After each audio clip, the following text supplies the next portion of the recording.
Corona की 5वीं लहर पर NCOC के इकदामात 10% से जायद मस्बत शरह वाले शहरों को पाबंदी का सामना, तालीमी इदारे महदूद, इज्तिमात पर पाबंदी होगी, शादियों की इंडोर तकरीबात मनसूख, 12 साल से कम उम्र तलबा 3 दिन स्कूल आएंगे, हाजिरी 50% होगी, 12 साल से ऊपर स्टूडेंट्स के लिए वैक्सीनेशन लाजमी करार, कारोबारी और दफ्तरी औकात तब्दील नहीं हुए, पाबंदियों का इतलाक 20 से लेकर 31 जनवरी तक रहेगा।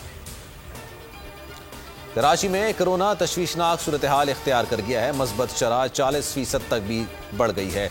मुल्क भर में कोरोना की मस्बत शरह 9.48% रही। मजीद 5472 केसेस रिपोर्ट हुए, 8 हलाकतें हुई। शहबाज शरीफ, शौकत तरीन और वजीर आला गिलगित बल्तिस्तान भी कोरोना का शिकार हो गए। कारोबार बंद नहीं होने देंगे, SOPs पर अमल कराएंगे, वजीर आज़म इमरान खान ने वाज़ेह कर दिया। तकरीब से खिताब में बोले कि वबा के दौरान आलमी इदारों ने भी पाकिस्तान के इक़दामात को सराहा। मुश्किल वक्त है लेकिन जल्द सूरत हाल बेहतर होगी। महंगाई सिर्फ पाकिस्तान में नहीं पूरी दुनिया में है। माजी के गलत फैसलों की वजह से पाकिस्तान नीचे गया। Justice Ayesha Malik supreme court की पहली खातून जज बन गई। पार्लिमानी कमेटी ने मंजूरी दे दी। सदर की मंजूरी के बाद वजारत कानून नोटिफिकेशन जारी करेगी। जुडिशल कमीशन ने जस्टिस आयशा मलिक को जज मुकर्रर करने की सिफारिश की थी।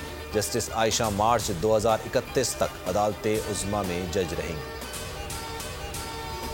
पाकिस्तान ने हालिया दिनों 1 लाख से ज्यादा अफगानियों को पनाह दी है, मगर जाहिर नहीं किया।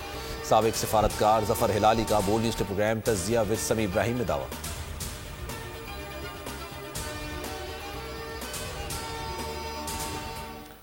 और पाकिस्तान खित्ते के अमन के लिए पुरअज़्म है। Army chief general Qamar Javed Bajwa का चीनी सफीर से मुलाकात में कहना था। मुलाकात में इलाकाई सलामती की सूरत हाल पर बातचीत की गई।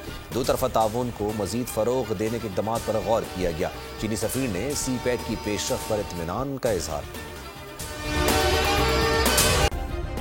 सब्सक्राइब करें और बेल दबाएं ताकि कोई खबर रह न जाए।